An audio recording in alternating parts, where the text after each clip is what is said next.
내 몸의 염증을 줄이는 식단. 안녕하세요.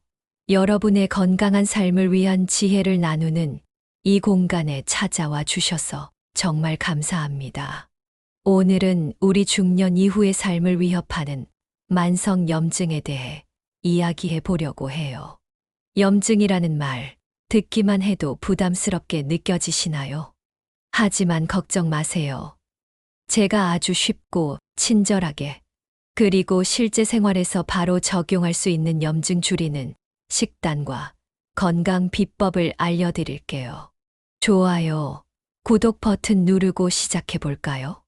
염증이라고 하면 보통 칼에 베이거나 넘어져서 상처가 났을 때 빨갛게 붓고 열이 나는 것을 생각하실 거예요. 이건 급성 염증이라고 해서 우리 몸을 보호하려는 정상적인 반응이에요. 몸이 스스로 회복하려고 싸우는 과정인 거죠.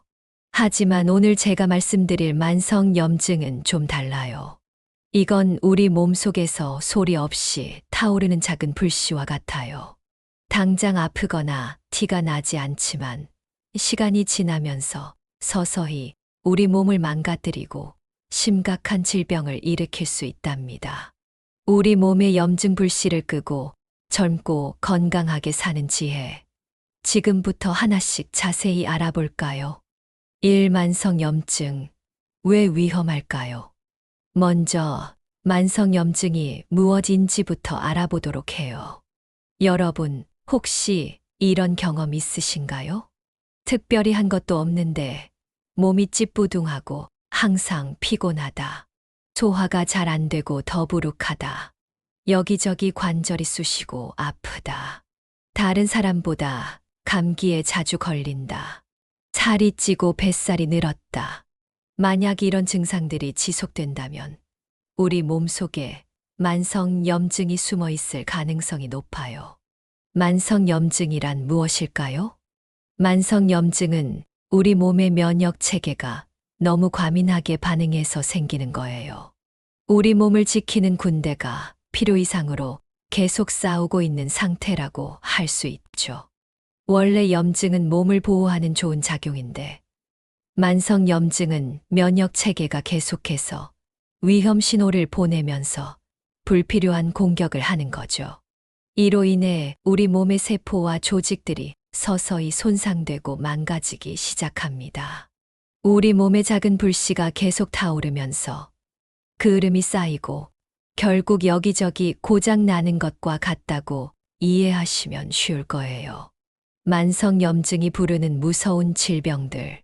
이 작은 불씨 같은 만성 염증이 오랜 시간 지속되면 어떤 일이 벌어질까요? 놀랍게도 우리가 흔히 아는 대부분의 만성 질환들이 이 만성 염증과 깊은 관련이 있답니다. 당뇨병.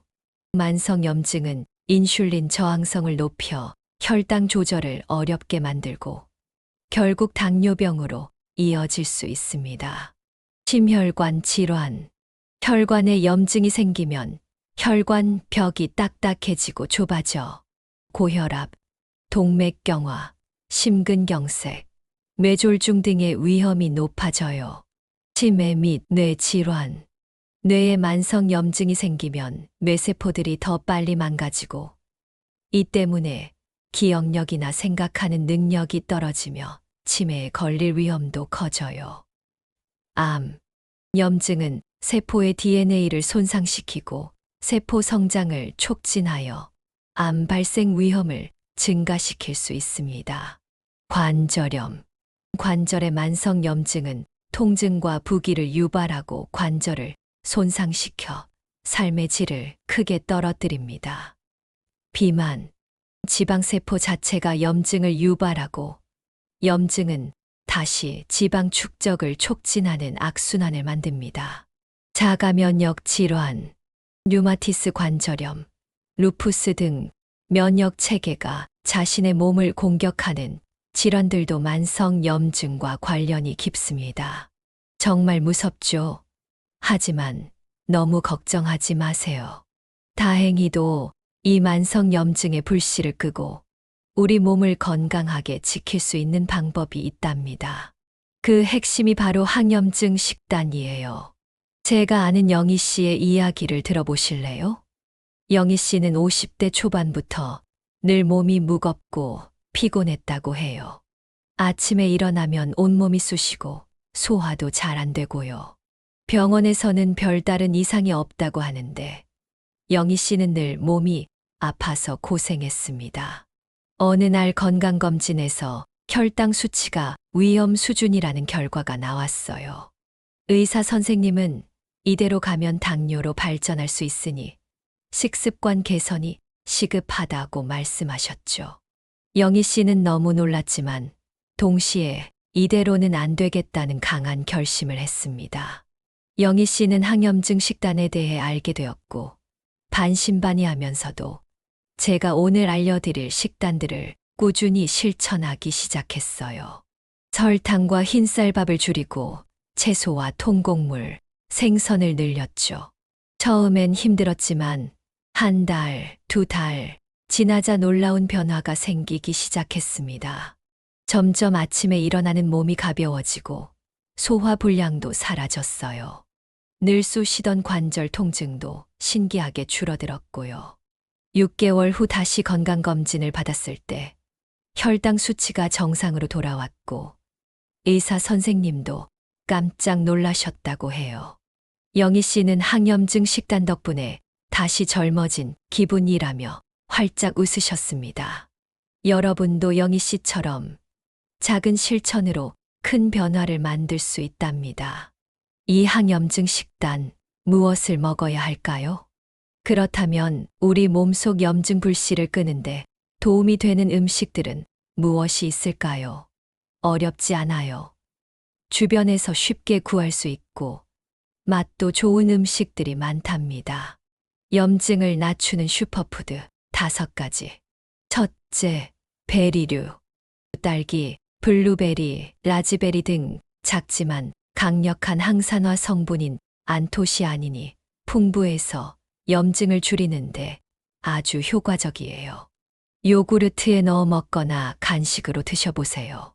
둘째, 녹색 잎채소, 시금치, 케일, 브로콜리 등은 비타민 K, 루테인 등 다양한 항산화 물질이 가득해서 염증을 가라앉히는 데 최고입니다. 샐러드나 나물로 또는 즙으로 만들어 드셔도 좋아요. 매일 식사 때마다 한 접시 이상 드시는 걸 목표로 삼으세요. 셋째, 견과류. 아몬드, 호두, 피스타치오 등은 몸에 좋은 불포화 지방산과 비타민 E가 풍부해서 염증 반응을 줄여줍니다. 하루 한 줌 정도 간식으로 드시면 좋아요. 과자 대신 견과류를 챙겨보세요. 넷째, 오메가3가 풍부한 생선. 고등어, 연어, 참치 등에 많이 있는 오메가3 지방산은 우리 몸의 염증 반응을 조절하는데 필수적인 영양소예요. 일주일에 2~3번 정도는 생선 위주로 식사해 보세요. 굽거나 찌는 방식으로 조리하는 것이 좋습니다. 다섯째, 통곡물. 현미, 귀리, 퀴노아 등 정제되지 않은 통곡물은 식이섬유가 풍부해서 장 건강을 돕고 장 건강은 곧 면역력과 염증 관리와 연결됩니다. 흰쌀밥 대신 통곡물 밥을 드시는 습관을 들이면 큰 도움이 돼요. 매일 챙겨 먹는 항염증 식재료 루틴. 어떤 음식을 먹어야 하는지 알았으니 이제 어떻게 식단을 구성해야 할지 알아볼까요? 어렵게 생각하지 마세요. 작은 변화부터 시작하는 게 중요합니다. 아침에 흰 빵 대신 통밀빵 또는 잡곡밥에 달걀 프라이를 얹어 드세요. 간단하면서도 든든한 항염증 아침 식사가 됩니다. 점심은 흰쌀밥 대신 현미밥이나 잡곡밥에 채소가 듬뿍인 나물 반찬에 생선구이나 닭가슴살 같은 단백질을 포함해서 드셔보세요. 맵고 짠 자극적인 음식보다는 담백하게 조리된 음식이 좋습니다. 저녁은 가볍게 채소 샐러드에 올리브 오일 드레싱을 뿌리고 연어구이나 두부구이 같은 콩류를 곁들여 보세요. 저녁은 소화에 부담을 주지 않도록 가볍게 드시는 것이 좋습니다.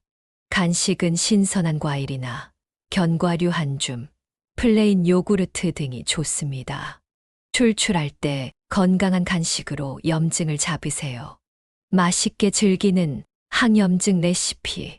집에서 쉽게 만들어 먹을 수 있는 항염증 레시피 2가지를 알려드릴게요. 초간단 베리 견과류 스무디, 얼린 블루베리나 딸기 한 줌, 플레인 요구르트 반 컵, 아몬드 한 줌, 물이나 우유 약간을 준비해 주세요. 모든 재료를 믹서에 넣고 곱게 갈아주면 끝. 바쁜 아침, 식사 대용이나 출출할 때 건강 간식으로 최고예요. 두부 스크램블. 두부를 포크로 익힌 뒤 팬에 올리브 오일을 두르고 다진 채소와 함께 볶아요. 으깬 두부, 강황가루, 소금, 후추를 넣고 저어가며 볶으면 쉽고 맛있는 두부 스크램블가 완성됩니다. 두부는 식물성 단백질이 풍부하고 강황은 강력한 항염증 효과를 지니고 있어 건강에 아주 좋답니다. 간단하게 만들어서 맛있게 즐겨보세요. 잠염증을 키우는 음식, 당장 끊으세요. 피해야 할 식품들. 몸에 좋은 음식을 챙겨 먹는 것만큼 중요한 것이 바로 염증을 만드는 음식을 멀리하는 거예요. 우리 몸에 염증 불씨를 지피는 주범들을 알아보고 과감하게 줄이거나 끊는 노력이 필요합니다. 염증을 유발하는 최악의 식품들. 첫째, 설탕 덩어리 음식. 과자, 케이크, 음료수, 사탕 등 단맛이 강한 음식들은 우리 몸의 염증 수치를 급격히 높입니다. 설탕은 염증의 가장 강력한 연료라고 생각하시면 돼요. 둘째, 정제 탄수화물. 흰쌀밥, 흰빵, 파스타, 시리얼 등 정제된 곡물은 몸속에서 빠르게 포도당으로 변해 혈당을 급격히 올리고 염증 반응을 촉진합니다. 흰쌀밥 대신 통곡물 밥으로 바꾸는 것이 좋습니다. 셋째, 튀긴 음식 및 트랜스 지방. 감자튀김, 치킨, 도넛 등 기름에 튀긴 음식과 마가린, 쇼트닝에 많이 들어있는 트랜스 지방은 염증을 일으키는 주범입니다. 건강을 위해 가급적 피해주세요. 넷째, 베이컨, 소시지, 햄과 같은 가공육이나 붉은 육류인 소고기, 돼지고기를 과하게 섭취하는 것도 염증 수치를 높일 수 있습니다. 적당히 드시고 가능한 한 기름기가 적은 부위를 선택하세요. 다섯째, 식물성 기름 중 일부. 옥수수 기름, 해바라기씨 기름, 콩기름 등 오메가6 지방산이 많은 식물성 기름은 과도하게 섭취할 경우 염증을 유발할 수 있습니다. 요리할 때는 올리브 오일이나 아보카도, 오일 등 오메가9이 풍부한 오일을 추천합니다. 다섯째, 가공식품. 라면, 즉석식품, 냉동식품 등 공장에서 만들어진 가공식품은 설탕, 나트륨, 식품 첨가물이 많이 들어있어 염증을 유발하고 몸에 해로울 수 있습니다. 이것만 줄여도 염증이 사라진다. 위에서 말씀드린 여러 음식 중에서도 특히 설탕과 가공식품은 중년층이 가장 많이 접하고 또 무심코 섭취하게 되는 염증 유발 식품이에요. 커피에 설탕을 넣거나 간식으로 빵이나 과자를 먹는 습관만 줄여도 우리 몸의 염증 수치를 크게 낮출 수 있답니다. 나는 괜찮을 거야 생각하지 마시고 오늘부터 내 식단을 한번 점검해 보세요. 외식할 때도 염증 피하는 꿀팁. 외식을 피하기는 참 어렵죠. 이럴 때도 염증을 줄이는 노력을 할 수 있어요. 채소 식단 위주의 뷔페나 한식당에 가서 나물, 샐러드 등 채소 반찬을 충분히 드세요.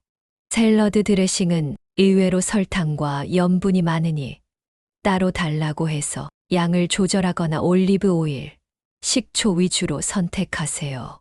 튀김이나 전보다는 찜이나 구이, 탕류를 선택하는 것이 좋습니다. 탄산음료나 주스 대신 물이나 녹차, 보리차 등을 마시는 습관을 들이세요. 4. 항염증 식단, 꾸준함이 답이다. 생활 습관의 중요성. 항염증 식단은 단기간 반짝하고 마는 것이 아니라 꾸준히 실천해야 진정한 효과를 볼 수 있어요. 그리고 식단 외에도 항염증 효과를 높여주는 건강한 생활 습관들이 있답니다. 만성 염증 줄이는 습관. 충분한 수분 섭취. 물은 우리 몸에 노폐물을 배출하고 염증을 줄이는 데 필수적입니다. 하루 8잔 이상의 물을 마시는 습관을 들이세요. 갈증을 느끼기 전에 미리미리 물을 마시는 것이 좋습니다. 규칙적인 운동, 걷기, 스트레칭, 가벼운 유산소 운동 등 규칙적인 신체 활동은 염증 수치를 낮추고 면역력을 높여줍니다. 매일 30분이라도 몸을 움직여 보세요. 동네 한 바퀴 걷는 것부터 시작하는 것도 좋아요. 스트레스 관리. 스트레스는 만성 염증의 주요 원인 중 하나입니다. 취미 활동, 명상, 친구와의 대화 등으로 스트레스를 해소하는 나만의 방법을 찾으세요. 좋아하는 음악을 듣는 것도 좋은 방법이에요. 충분한 수면. 잠을 충분히 자는 것은 우리 몸의 회복과 재생에 아주 중요해요. 하루 7에서 8시간의 질 좋은 수면을 위해 노력하세요. 잠이 부족하면 염증 수치가 올라가고 면역력이 약해집니다. 금연 및 절주. 흡연과 과도한 음주는 몸속 염증을 폭발적으로 증가시키는 가장 나쁜 습관입니다. 건강한 노후를 위해 반드시 금연하고 술은 적당히 마시는 것이 좋습니다. 장 건강이 면역력과 염증에 미치는 영향. 여러분, 혹시 장이 건강해야 몸이 건강하다는 말 들어보셨나요? 우리 몸의 면역세포 약 70%가 장에 살고 있다는 사실. 장 건강이 무너지면 면역력이 약해지고 이는 곧 만성 염증으로 이어지기 쉽습니다. 김치, 된장, 요구르트 등 유산균이 풍부한 발효 식품을 꾸준히 섭취하여 장내 유익균을 늘려주세요. 식이섬유, 채소, 과일, 통곡물 등 식이섬유가 풍부한 식품은 장 운동을 활발하게 하고 유익균의 먹이가 됩니다. 변비 예방에도 도움이 되니 꼭 챙겨 드세요. 오늘부터 시작하는 나의 만성염증 줄이는 생활. 만성염증은 하루아침에 생기지도 하루아침에 사라지지도 않아요. 하지만 오늘부터 작은 실천을 꾸준히 이어간다면 분명히 건강하고 활기찬 노년을 맞이할 수 있을 거예요. 제가 오늘 알려드린 항염증 식단과 건강 습관을 하나씩 생활에 적용해 보세요. 맛있는 음식으로 건강도 챙기고 활기찬 노후를 준비하는 삶을 함께 만들어가는 건 어떨까요? 오늘 영상이 여러분의 건강한 삶에 작은 도움이 되었기를 바랍니다. 다음에도 더 유익한 건강 정보로 찾아올게요. 혹시 아직 구독하지 않으셨다면 지금 바로 구독 버튼 꾹 눌러주시고요. 앞으로 올라올 유익한 영상들을 놓치지 않으려면 좋아요와 알림 설정도 부탁드려요. 이 모든 것이 저에게 큰 힘이 된답니다. 늙어가는 삶이 아니라 익어가는 삶을 삽시다. 감사합니다.